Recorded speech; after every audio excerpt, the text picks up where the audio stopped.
Oke, assalamualaikum, salam ternak kapten. Jadi hari ini kita akan memberi tutorial mengenai aktivasi bakteri atau probiotik. Ya, jadi kenapa bakteri probiotik ini perlu untuk diaktifasi? Ya karena memang ketika sobat ternak semua membeli probiotik dalam kemasan, ini bisa bentuk kemasan kering seperti ini, bubuk, ataupun kemasan botol seperti ini, mereknya ada banyak juga. Ini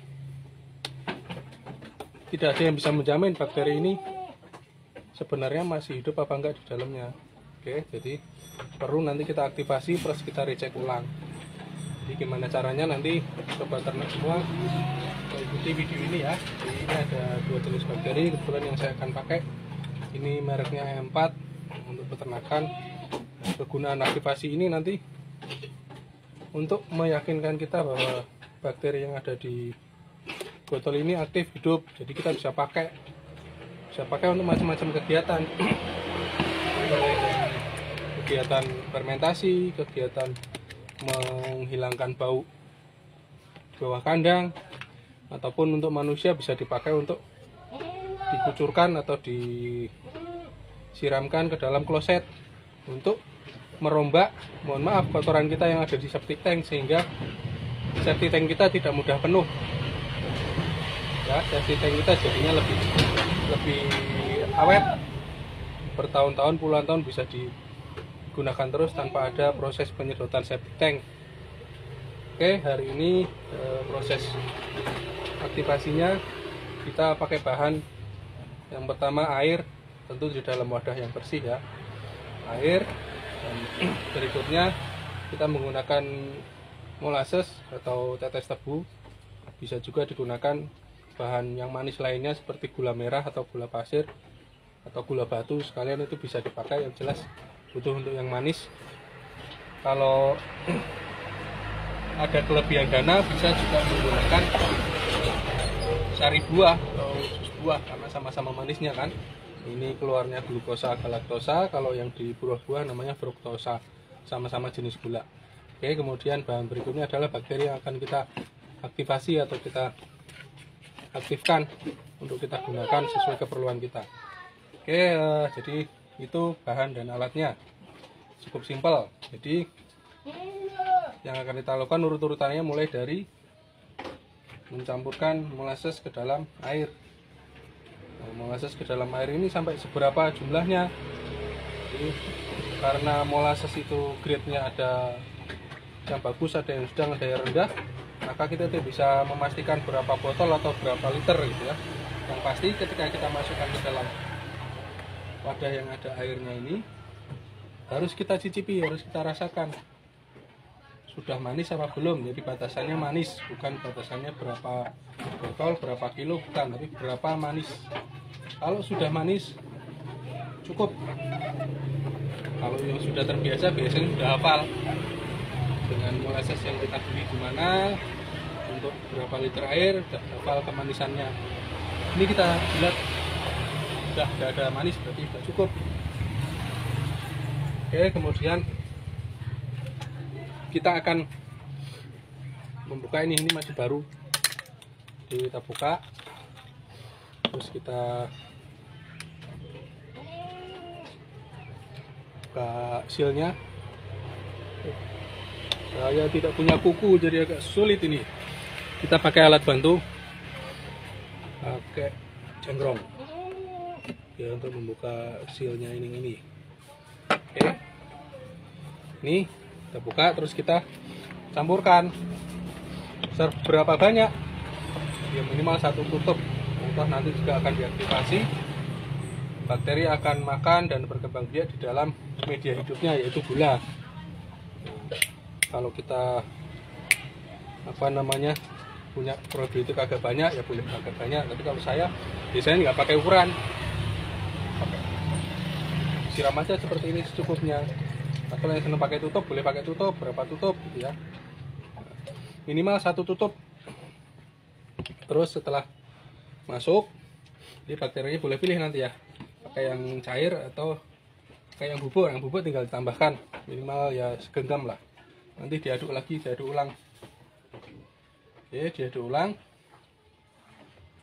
Setelah diaduk ulang seperti ini kan bakteri di dalamnya akan mulai bangun, makan, dan berkembang biak.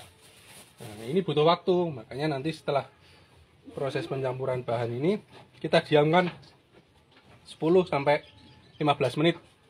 Ya, sampai 15 menit untuk nanti kita cek ulang apakah berhasil atau enggak aktivasi yang kita lakukan. Oke, sambil nunggu kita skip dulu videonya sebentar. Oke, ini setelah sekitar 10 sampai 15 menit kita akan uji apakah hasil aktivasi kita ini berhasil apa enggak. Jadi bakterinya benar-benar hidup apa enggak, aktif apa enggak. Ya. Caranya bagaimana? Caranya dengan mengaduk ulang. Aduk ulangnya tapi kali ini dengan termnya. Termnya yaitu mengaduknya menggunakan tangan kita. Utamanya bagian tangan yang lunak, yang lembek. Nah, kalau teman-teman yang biasa ngarit, biasanya suka ada timbul luka di besetan karena kena rumput atau kena aritan itu ya. Di sini ada baret-baret luka, itu justru lebih efektif untuk uji keaktifan bakterinya. Jadi caranya kita aduk lagi, kali ini dengan penekanan pada permukaan tangan yang lembek atau yang kulitnya tipis. Ya, jangan yang ngapal-ngapal gini. Kalau yang ngapal-ngapal tidak akan terasa. Jadi kita coba angin-anginkan sebentar. Angin-anginkan. Nanti bagian-bagian tangan kita yang tipis ini atau yang ada luka besetannya karena kena rumput atau kena belukar, nanti akan terasa seperti semut-semut kecil yang menggigit itu ya. Cikit gitu ya. Berarti kalau sudah rasa seperti itu, setelah kita angin-anginkan sebentar, berarti bakterinya sudah aktif, bakterinya sudah siap untuk kita pakai. Macam-macam tadi, ada yang untuk fermentasi, ada yang untuk menghilangkan bau di bawah kandang, ada yang dipakai untuk nanti campuran kegiatan lain, misalnya langsung diberikan kepada ternak juga bisa, ataupun kalau untuk keperluan manusia bisa dipakai untuk jadi fermentor atau